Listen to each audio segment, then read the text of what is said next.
Boa tarde, mais uma vez. Aqui é o pastor Raul Nogueira, no Focando Vidas. E todas as quartas-feiras nós normalmente entramos num tema diferente. No sábado estamos dando Gênesis, versículo a versículo, mas nas quartas nós vamos variando. E agora nós estamos falando a respeito de um tema. Será que os sinais proféticos, como muitos falam, que estão acontecendo no mundo inteiro, será que isso já aponta que Jesus Cristo está chegando, está voltando de forma visível? É o que nós vamos continuar vendo. Nós já estudamos isso lá no capítulo 1, já vimos que havia uma confusão muito grande, o arrebatamento da igreja, ele tem que vir primeiro para depois, então, acontecer... Olá, Cláudia. Para depois acontecer, então, a manifestação do anticristo e depois disso, então, a volta visível de Jesus. Bem, mas isso nós vamos ver na palavra do Senhor. Nós já fizemos um estudo que envolvia isso, falando sobre Daniel, versículo a versículo, passeando por 1ª, 2ª Tessalonicenses, Mateus 24, e fechamos com Apocalipse. E agora seria um mini estudo, uma abordagem mais objetiva, mais direta, onde nós vamos estar falando que isso que as pessoas estão colocando está gerando uma expectativa falsa. Olha, as coisas que estão acontecendo, né? O Papa se unindo com pessoas de outras religiões, né? Uma só moeda está para surgir. O mundo está clamando e os líderes estão clamando por um líder mundial e várias outras coisas que realmente nós podemos afirmar que é sim a preparação para a entrada do anticristo. Porque o sistema tem que estar montado para quando chegar o momento, ele possa... Lá, Antônia, tudo bem? Ele possa então se manifestar. Mas para isso, como nós já temos estudado, primeiro, nós já vimos lá em 1ª Tessalonicenses, primeiro a igreja tem que ser retirada, tem que ser arrebatada, ok? Bem, antes de nós entrarmos no assunto de 2ª Tessalonicenses, nós vamos estar orando, intercedendo por algumas pessoas e que vocês possam estar nos ajudando nisso. A Priscila, Priscila, que bênção, querida. E aí, como é que é? O Rafa vai ser examinado já fez a consulta, enfim, como é que estão as coisas? E você também, né? Com respeito à sua avaliação. Estamos orando, querida, estamos orando. Amém? Bem, nós vamos gastar um tempo de oração agora e que os irmãos possam estar conosco. Se tiver algum pedido de oração, qualquer um, por favor, coloque aí, tá bem? Deus vivo, mais uma vez entramos em tua presença no Santo dos Santos. E entramos não por causa dos nossos méritos, porque não temos, mas por causa do sangue de Jesus, do sangue do Cordeiro. Teu Filho amado, que pagou na cruz o preço que eu deveria pagar por toda a eternidade no inferno e depois no lago de fogo. Então, meu Pai, que esse tempo que nós vamos estar tendo agora seja um tempo para edificar vidas, para esclarecer algumas questões que alguns servos, até servos sinceros, têm colocado, mas que está criando uma expectativa errada. Então, meu Pai, nós pedimos que o Senhor esteja, Deus, nos usando hoje. Quero apresentar agora algumas pessoas diante do Senhor. Pai, nós sabemos que Manuel, irmão da Marisa, irmão da Rose, e a Marilene, Senhor, estão passando assim momentos muito difíceis porque estão vendo o irmão já praticamente dopado, não é? Porque está tendo falências, né?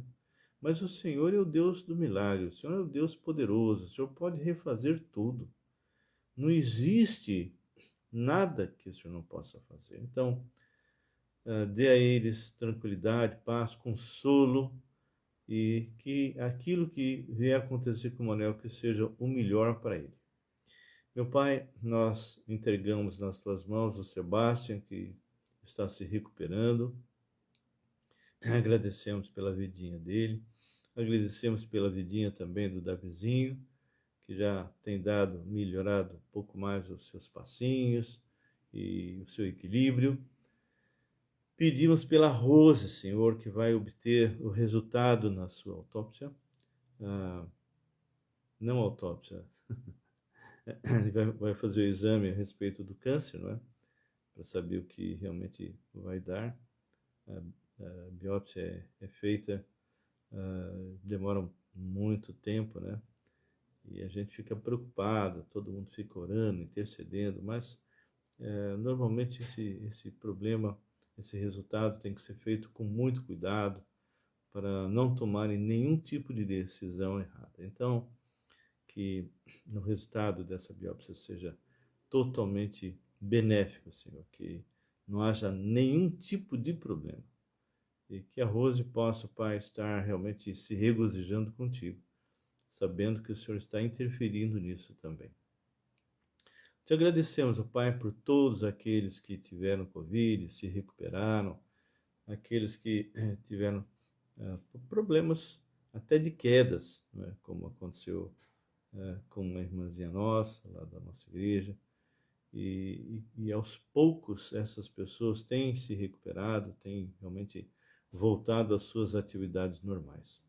Agradecemos, Pai, por todos os membros da Igreja Batista Regular, Filadélfia, que o Senhor, por misericórdia, não levou nenhum deles. Todos nós que tivemos o Covid, inclusive, foi realmente algo muito suave, muito leve.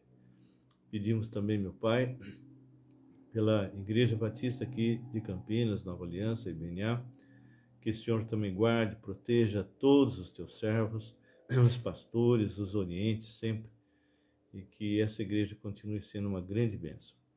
Também peço pela igreja chinesa, Senhor, meu Pai, já estamos entrando em contato com alguns chineses no supermercado e eu fiquei muito feliz porque ela me escreveu em chinês e eu tive condições de traduzir, e isso realmente para mim me deixou muito contente.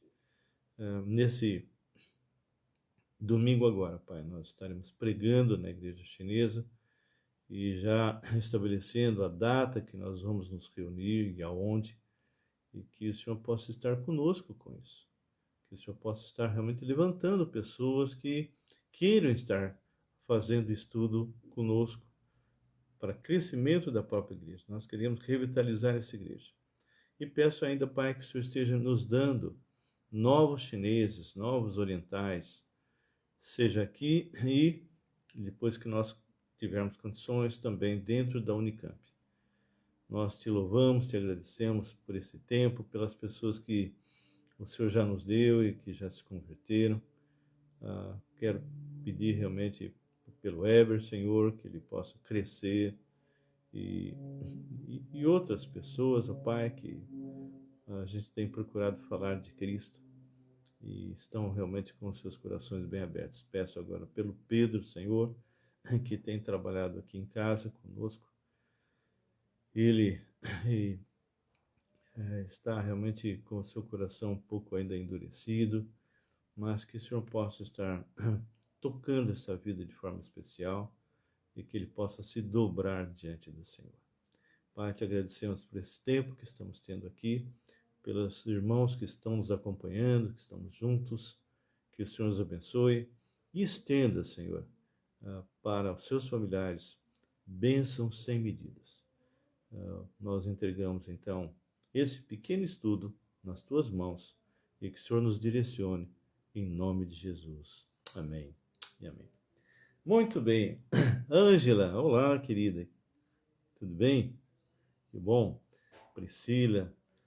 Nós estamos com uma série de pessoas aí e a consulta do Rafa vai ser amanhã. Ou vamos estar orando, Priscila. Vamos estar orando sim, tá bem? E que realmente ele possa ter a solução o mais rápido que for possível. Queridos, nós já vimos aí que a palavra do Senhor nos deixa bem claro em 1 Tessalonicenses que o Senhor Jesus, no tempo devido, quando o último se converter, Gilson, tudo bem? Então, quando o último se converter, vai haver o arrebatamento. Isso nós já estudamos. Quem perdeu esse estudo é só lá no nosso YouTube, Raul Nogueira, ok? Raul Nogueira canal. Então, tá lá tudo numeradinho, essa parte aí que nós estamos trabalhando de escatologia.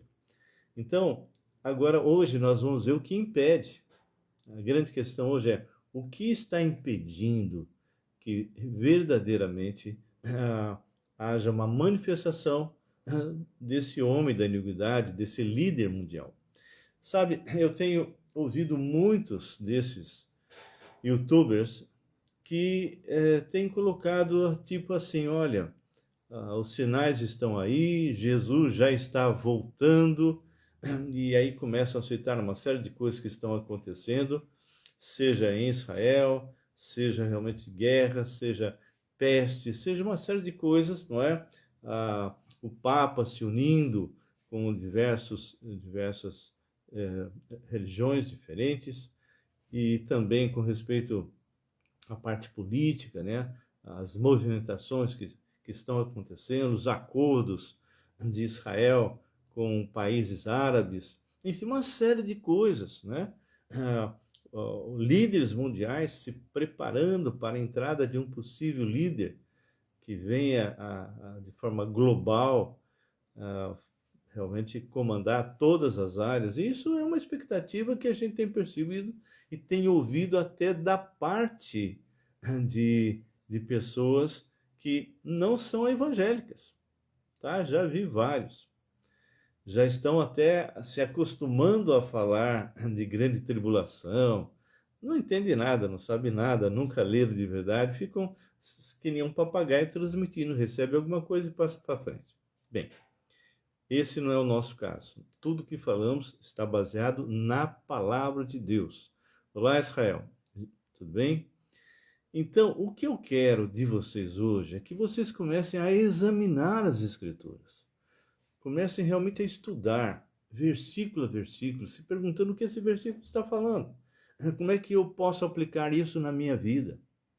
Então, o que eu quero desmistificar é que essas afirmações, tipo assim, eles colocam assim, algo assim, né? Jesus está voltando, né?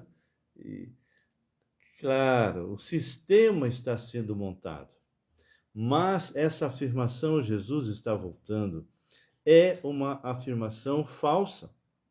E por que é uma afirmação falsa? Porque ninguém sabe, ninguém sabe exatamente quando haverá o arrebatamento. Aliás, tem pessoas que nem sabem disso. Muitos estão aguardando a volta visível de Cristo, como eu também estou, só que eu vou voltar com ele. Olá, César, tudo bem, querido?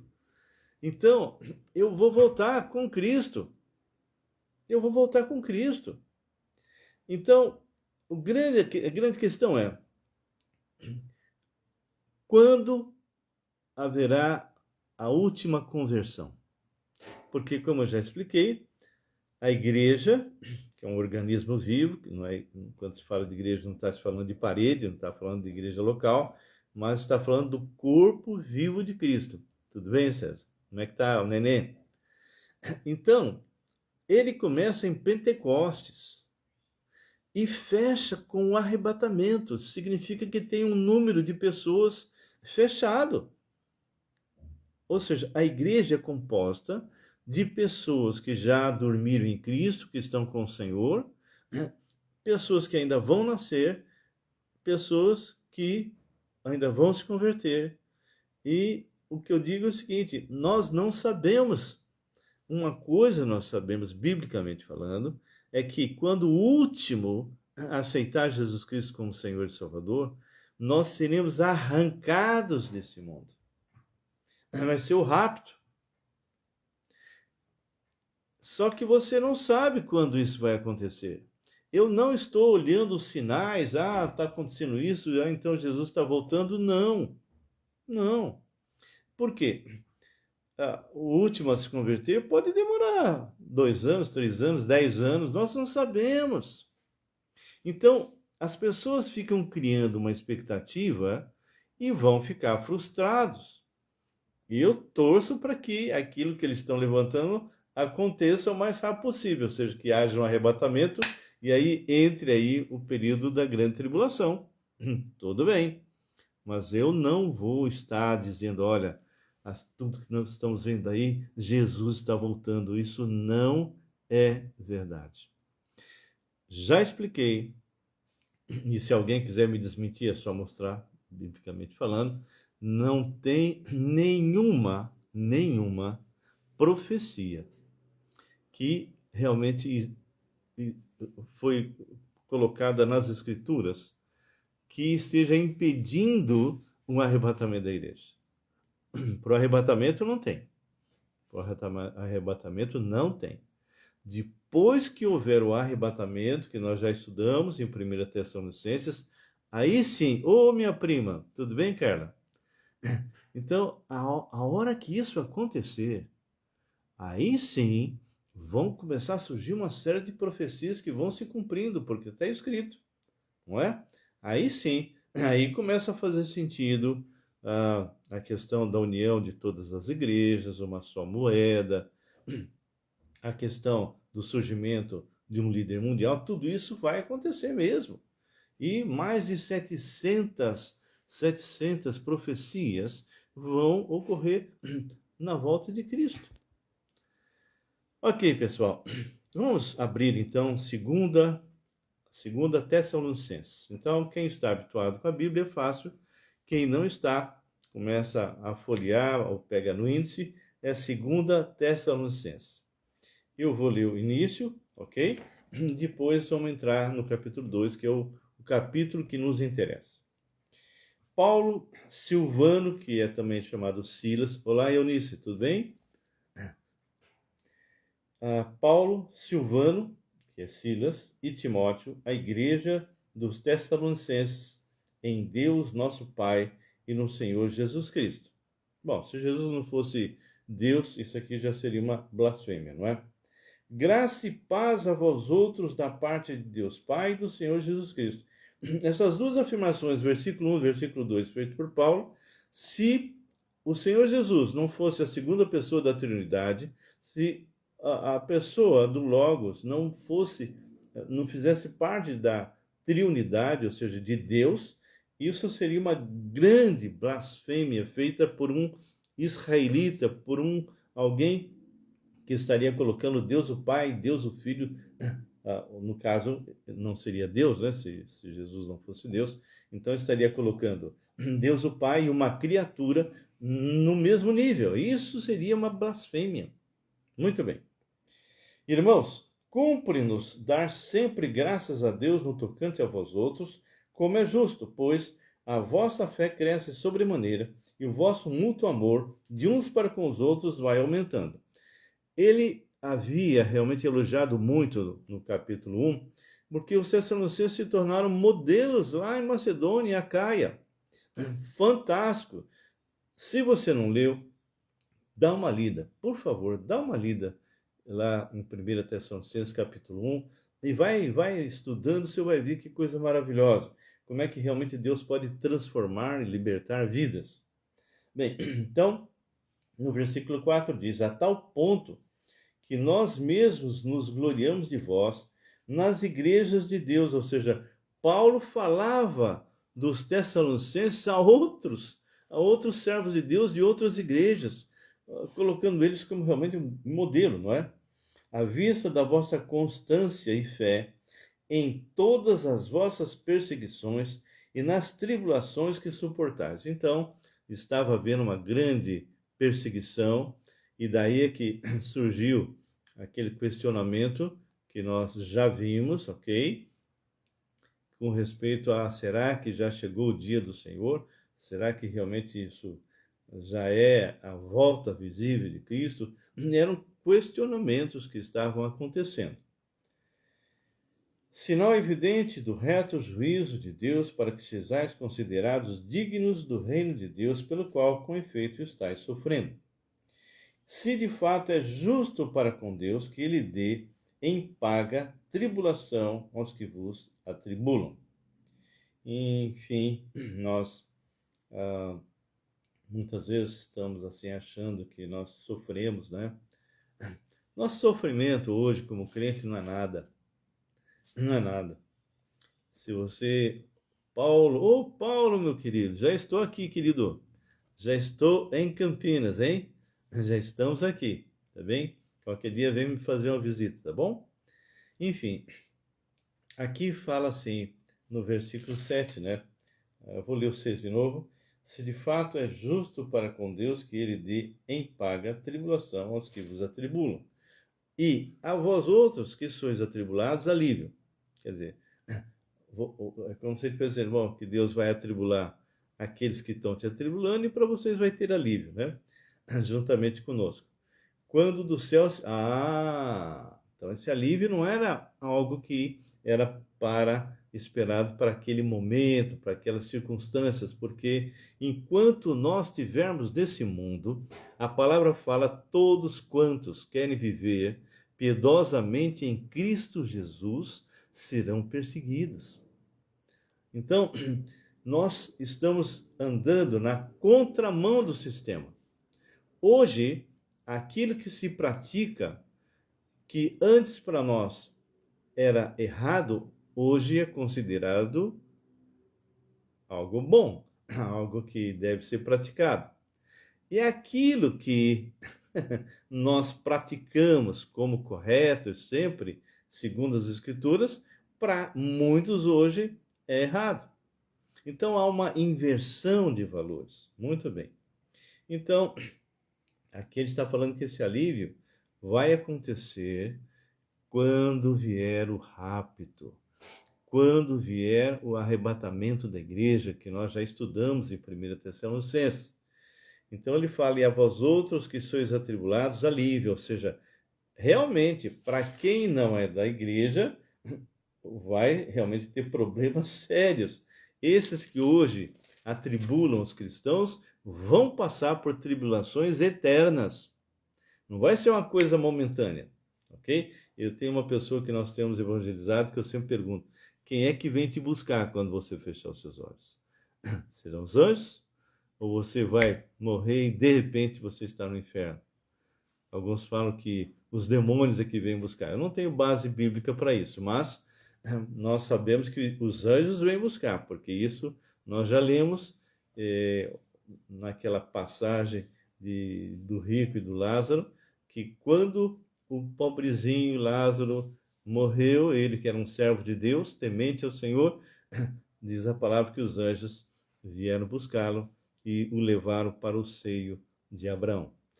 E aqui ele fala, e a vós outros que sois atribulados, vós outros quem? Os cristãos, alívio, juntamente conosco, ou seja, Paulo vai participar, inclusive, né, de tudo aquilo que está previsto em termos de a parte do arrebatamento e também na volta visível de Cristo. Nós vamos estar juntos, não é? Quando do céu se manifestar o Senhor Jesus com os anjos do seu poder. Querido, vão ser dois momentos, é isso que o pessoal precisa entender. O primeiro momento é o arrebatamento. O segundo momento é a volta visível de Cristo, onde todo olho verá. Inclusive, Mateus 24 fala sobre isso.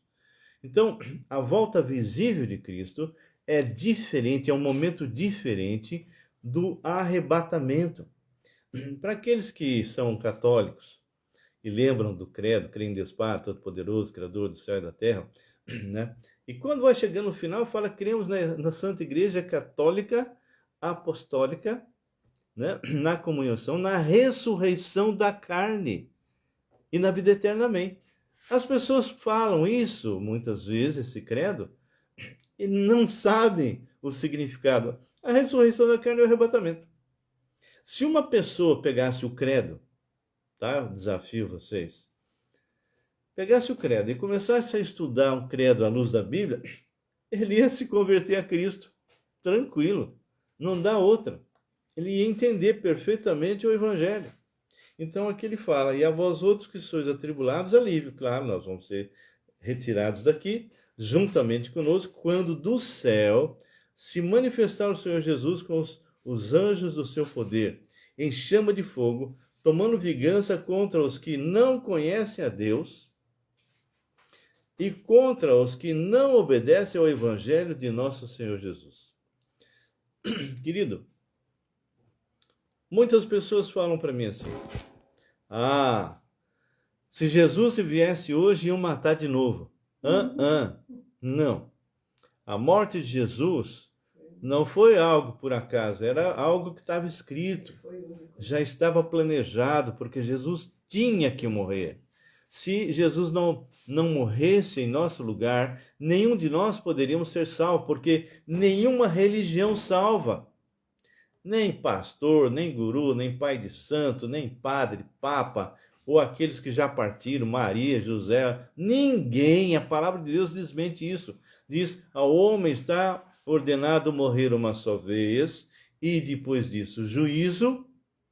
Para quem tem Jesus, Jesus afirma, em verdade vos digo, quem ouve a minha palavra e crê naquele que me enviou, tem a vida eterna, não entrará em juízo, mas passou da morte para a vida. São dois caminhos diferentes, e para isso tem um intermediário.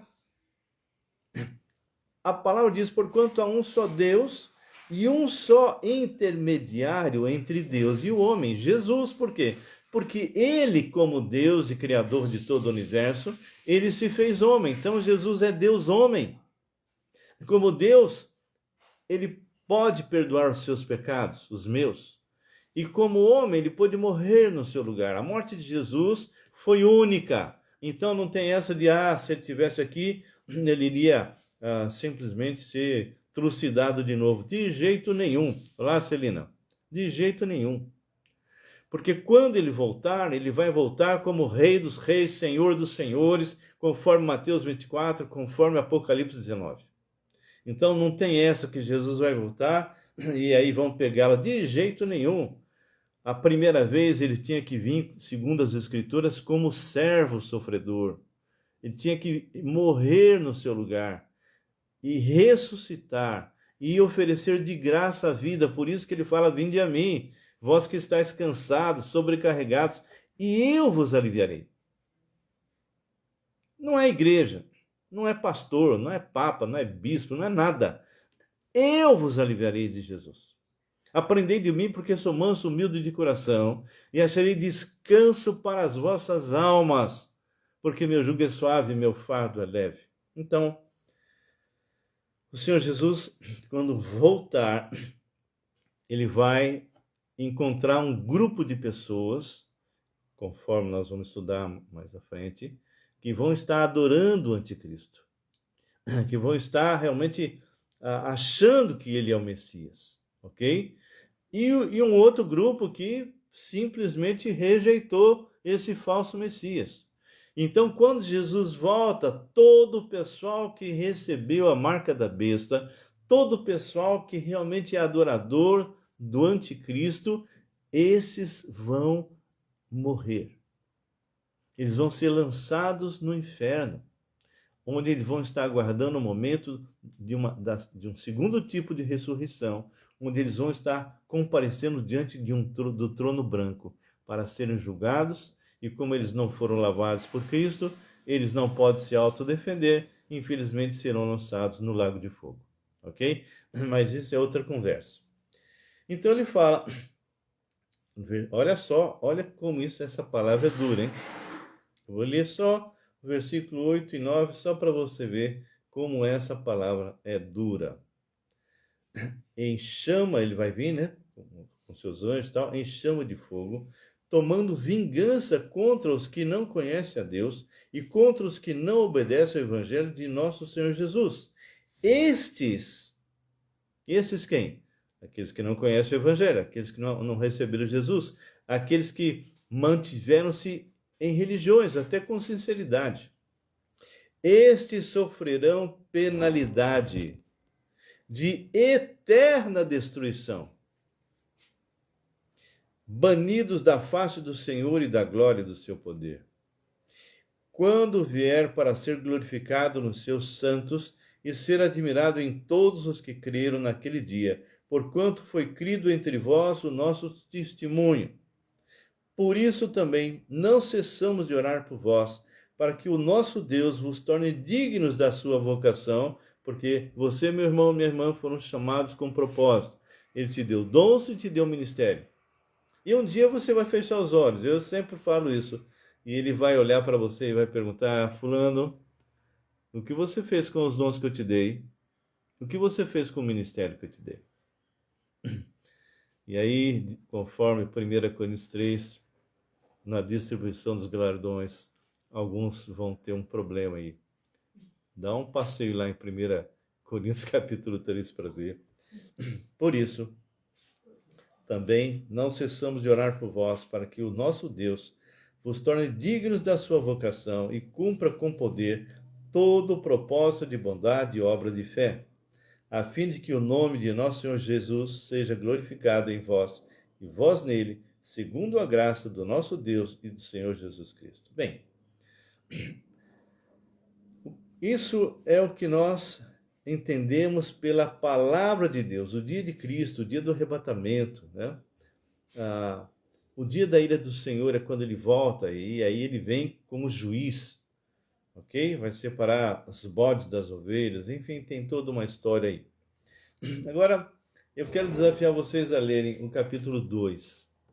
Capítulo 2, para muitos é uma incógnita, mas para mim e para muitos está muito claro.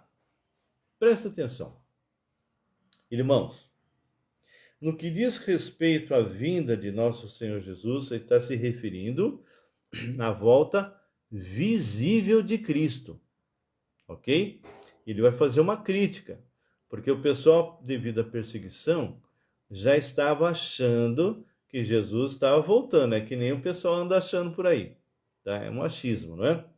Então ele fala, olha, no que diz a respeito à vinda de nosso Senhor Jesus Cristo e a nossa reunião com ele, nós vos exortamos, nós vos encorajamos. As pessoas confundem muito admoestar com exortar. Eu dei uma exortada naquele irmão que estava em adultério. Então ele está encorajando ele continuar adulterando. Não.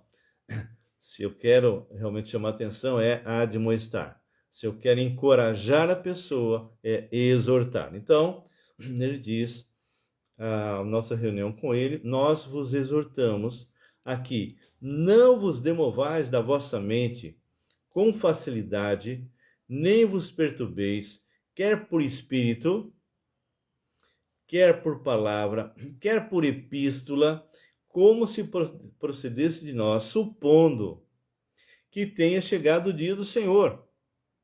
Queridos, o dia da ira do Senhor é a volta visível, onde ele vem como Rei dos Reis, Senhor dos Senhores.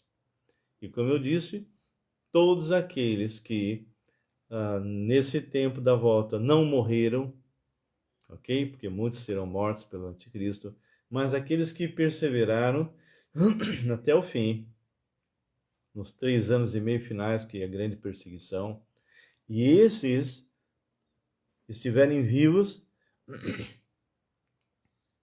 esses vão entrar com o Senhor Jesus no reino milenar.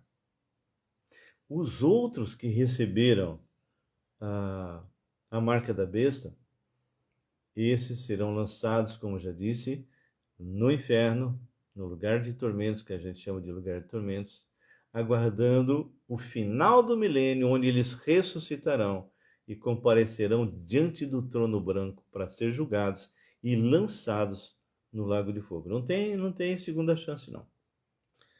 Olha agora o que ele fala.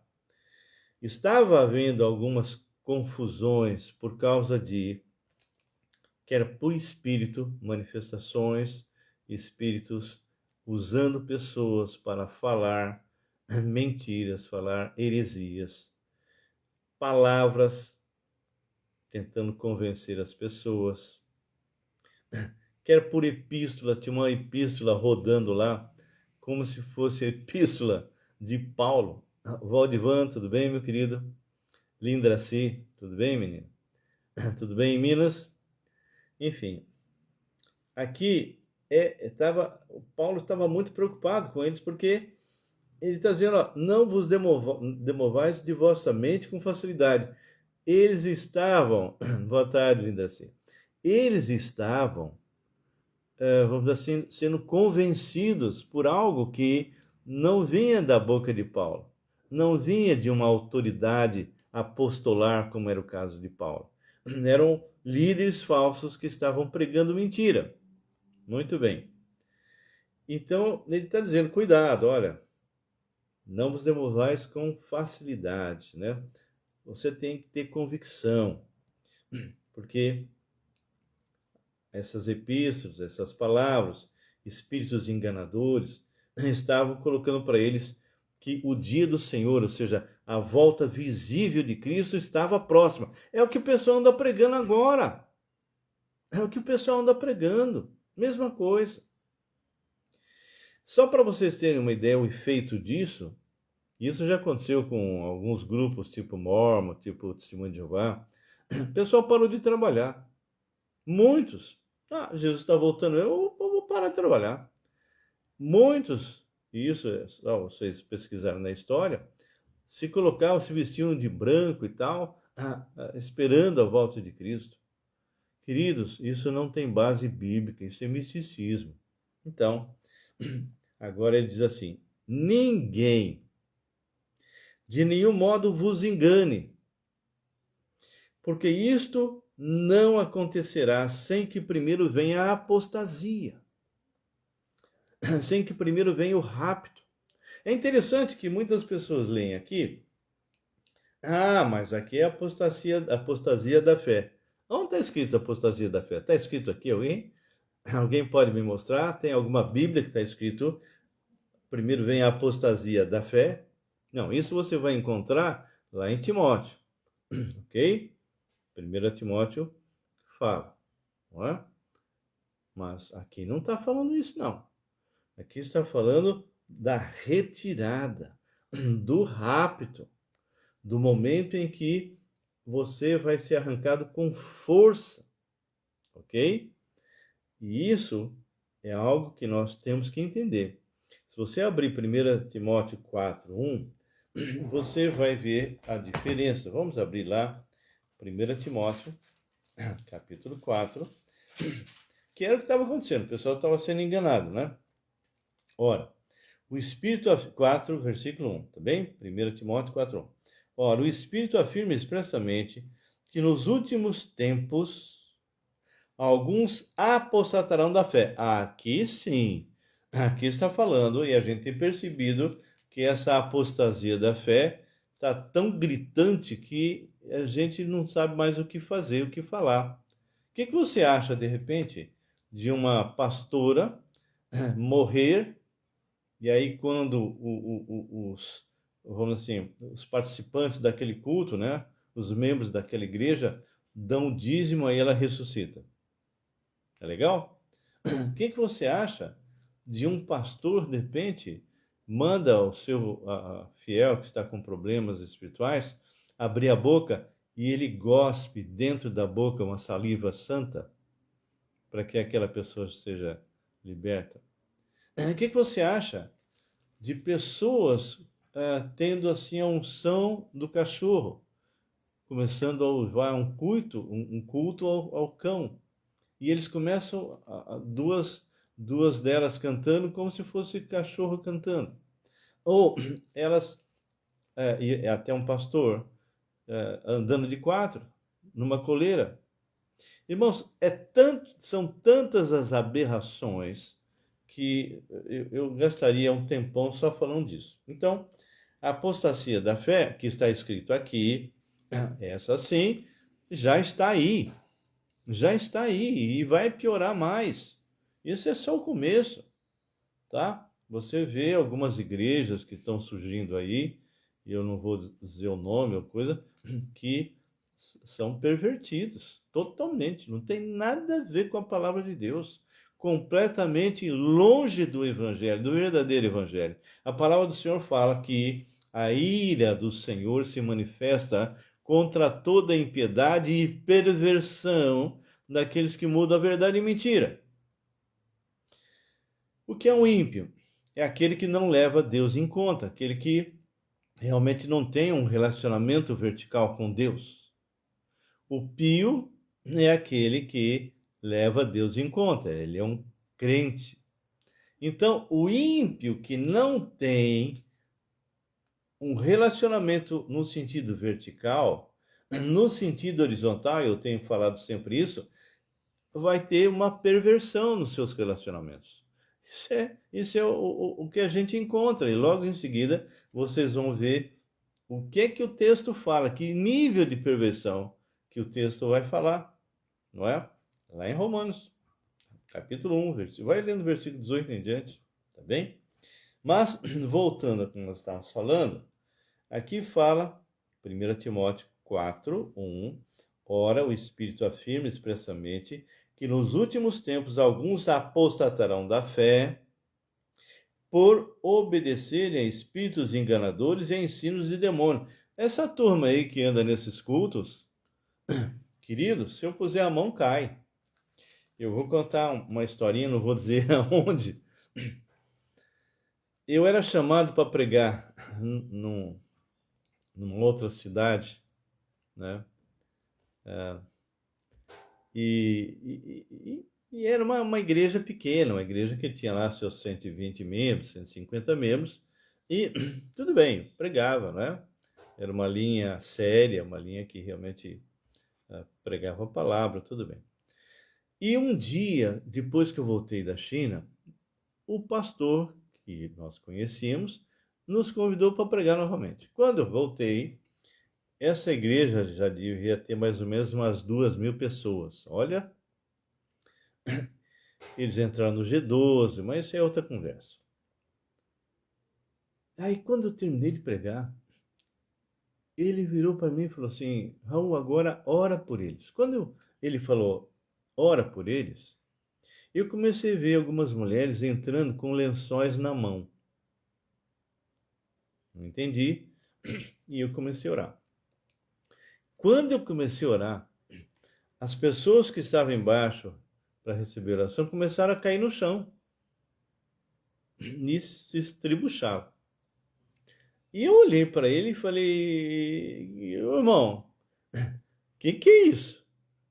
Ah, as irmãs estão endemoniadas. Eu falei: irmãs do irmão aí, né? Minha irmã não é não.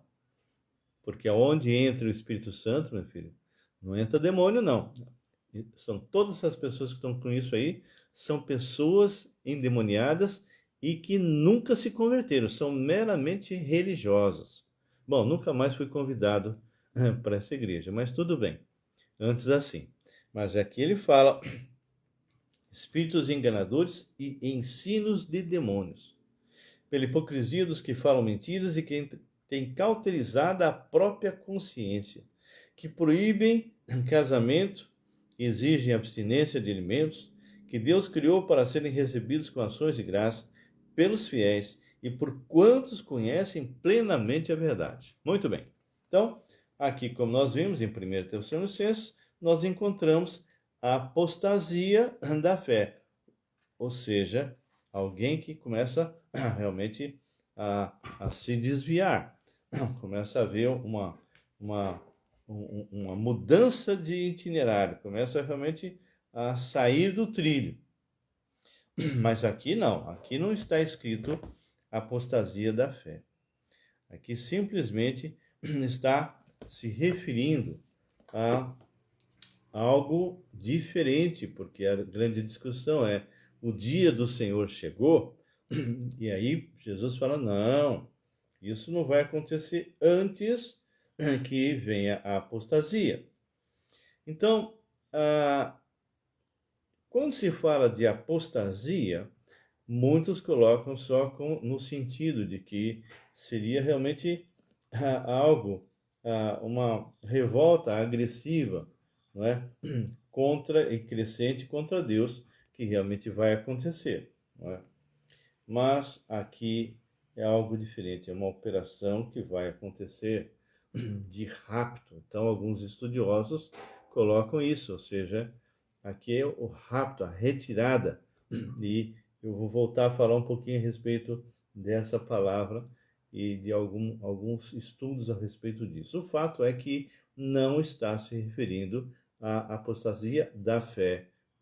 Essa palavra normalmente é incluída exatamente porque está escrito em lá em 1 Tessalonicenses capítulo, em 1 Timóteo 4. E agora, então, esse versículo 3 já diz o seguinte, que não vai acontecer, a volta visível de Jesus não vai acontecer antes que primeiro venha a apostasia. Ora, a apostasia já, se for da fé, já está aí, já está abarrotado, e faz tempo, não é de agora. Então, se a apostasia fosse um sinal profético para o arrebatamento, então nós já tínhamos sido arrebatados faz tempo, ok? Porque a apostasia da fé já é uma realidade e não é de agora, não é de agora. Não, aqui é algo diferente. E aí ele fala, eu vou ler o contexto inteiro, nós vamos voltar a falar isso na próxima semana. Ninguém de nenhum modo vos engane, cuidado. Porque isto não acontecerá sem que primeiro venha a apostasia, e seja revelado o homem da iniquidade, o filho da perdição. Esse é o anticristo. Então, aqui está sendo o seguinte, olha, para que realmente venha o dia do Senhor, o dia que o Senhor Jesus volta de forma visível como juiz, Senhor dos senhores, Rei dos reis, primeiro tem que haver o rapto, tem que haver retirada, o afastamento. Então, a palavra apostasia, ela tem um sentido de afastamento. Se você jogar isso lá em 1 Timóteo 4, onde é como se fosse o afastamento da fé, ok? Aqui é um outro tipo de afastamento, é um afastamento de retirada, um afastamento num sentido assim de um rápido, de uma arrancada rápida. E isso está escrito em 1 Coríntios 15. E aí então ele fala, ninguém de nenhum modo vos engane, porque isso não acontecerá sem que primeiro venha a apostasia, e aí seja revelado o homem da iniquidade, o filho da perdição. Enquanto não houver esse afastamento, esse rapto, não vai haver a revelação do homem da iniquidade, o filho da perdição, o qual se opõe e se levanta contra tudo que se chama Deus ou objeto de culto, a ponto de assentar-se no santuário de Deus, ostentando-se como se fosse o próprio Deus. Não vos recordais de que ainda convosco eu costumava dizer-vos essas coisas? Então, Paulo está dizendo, olha, eu já falei isso para vocês. Vocês esqueceram, mas eu já falei. Amém? Bem, nós paramos aqui e a gente volta semana que vem. Eu sugiro que vocês deem uma boa lida nessas passagens aqui, capítulo 2 inteiro, porque com isso aqui você vai começar a entender que para que haja a revelação do anticristo, primeiro tem que haver o afastamento, o rapto, a retirada da igreja e, claro, da presença do Espírito Santo na igreja. E quando falamos de igreja, não estamos falando de igreja no sentido como as pessoas pensam, como se fosse um local físico, não. Quando se fala de igreja, e todos nós somos católicos, quem não sabia disso agora fica sabendo, todos nós que fazemos parte da igreja Corpo Vivo de Cristo somos católicos. Por quê? Porque a palavra católico significa universal. O evangelho é católico, o evangelho é universal, alcança todos de todas as épocas, de todos os tempos. Ok? Aqueles que já nasceram, já morreram, os que vão nascer, vão morrer, enfim, ele é universal para todas as línguas, povos e nações. Amém? Bom, eu não sei se está valendo para vocês, mas de alguma maneira eu quero despertar que vocês estudem a palavra do Senhor e não sejam enganados, ok? Então, os sinais que estão aí, as coisas que estamos falando, é a preparação para a entrada do anticristo. Mas nem você, e nem eu, e nenhum pastor, ninguém sabe quando haverá o arrebatamento. Quando é que o último vai se converter? Onde ele vai estar? Por isso que precisa pregar. Por isso que você precisa ser um evangelista. Tá bem? Que Deus abençoe. Se tiver alguma pergunta, pode fazer. Estou sempre disponível. O meu telefone 999 11 5272, São Paulo. E você pode entrar e perguntar. Tá bem? Vamos orar? Vamos encerrar? Se ninguém fez pergunta, então nós vamos encerrar. Senhor nosso Deus e Pai, nós louvamos o Teu nome. Obrigado, Pai, porque essa palavra é uma palavra viva, ela aquece os nossos corações, retira as nossas dúvidas. Então, Pai, somente o Senhor pode transformar vidas de forma verdadeira. Entregamos a Ti o controle de tudo e pedimos, Pai, que o Senhor esteja ministrando essa palavra em nossos corações, em nossas mentes. E, Paizinho, guarda e cuida da Tua igreja, que está espalhada sobre a face da terra. Cuida dos seus missionários, dos seus pastores, dos membros das igrejas. Deus, há tantas perseguições reais. E, Pai, que o Senhor possa nos livrar no Brasil de qualquer coisa contrária àquilo que realmente o Senhor estabeleceu. Deus, que o Brasil continue sendo o baluarte da fé, o baluarte da verdade, que possamos continuar tendo liberdade para pregar a Tua palavra e realmente ter famílias fortes, famílias que realmente se respeitam e cresçam, pais, mães que se envolvam com seus filhos. Pai, eu te peço, Senhor, que muitos desses que estão sendo enganados, que estão sendo levados por princípios mentirosos, que o Senhor possa fazer com que eles se arrependam e se curvem diante do Deus vivo. Te agradecemos por esse tempo, por todo esse pessoal que tem nos acompanhado já há muito tempo. Guarda-os no teu amor e que eles possam, Senhor, realmente ser visitados por Ti de forma especial. Entrego a Ti o comando de tudo, em nome de Jesus. Amém, amém. Queridos, Elita Rocha, tudo bem? Queridos, que vocês tenham um final de quarta-feira maravilhoso e nós voltaremos na próxima quarta, dando continuidade. Vamos estar passando também por Mateus 24, Apocalipse. A gente vai. Mas, queridos, que não seja apenas para curiosidade, mas para que vocês possam estar alerta com alguns que estão pregando algo errado, tá bem? E sábado agora vamos dar continuidade. Nós estamos aí trabalhando, já falando sobre Jacó, né? Então, nós estamos aí trabalhando com Gênesis. E você está convidado aí para estar conosco no sábado às 18h30, ok? Aqui na quarta estamos fazendo 17h30, mas no sábado às 18h30, tá bem? Que Deus abençoe e fiquem na santa paz do Senhor.